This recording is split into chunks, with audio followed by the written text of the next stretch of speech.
پاکستان نے یوکرین کی درخواست پر امداد روانہ کر دی۔ پاک فضائیہ کے 2 C-130 طیارے 15 ٹن سے زیادہ امداد یوکرین لے کر روانہ ہو گئے۔ نور خان ایئر بیس پر وزیر خارجہ شاہ محمود قریشی نے امدادی سامان یوکرینی سفیر کے سپرد کیا۔ امداد میں ادویات، الیکٹرو میڈیکل آلات، گرم بستر اور غذائی اشیاء شامل ہیں۔ اس موقع پر وزیر خارجہ شاہ محمود قریشی نے میڈیا سے گفتگو میں کہا کہ یوکرین میں غذائی اشیاء کی قلت ہے۔ دوستی اور انسانی ہمدردی کی بنیاد پر سامان روانہ کیا۔ انہوں نے روس اور یوکرین پر زور دیا کہ بات چیت کے ذریعے مسئلے کا حل نکالا جائے۔ ہم سمجھتے ہیں کہ جنگ مسائل کا حل نہیں ہے۔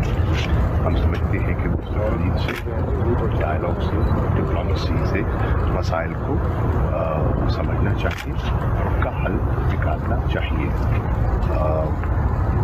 میری آج شام ہی بیلاروس کے وزیر خارجہ سے ٹیلی فون پر بات ہوئی اور میں نے ان سے ان کا جو مذاکرات کا جو عمل ہے جس میں کہ وہ فیسیلیٹیٹ کر رہی ہیں اور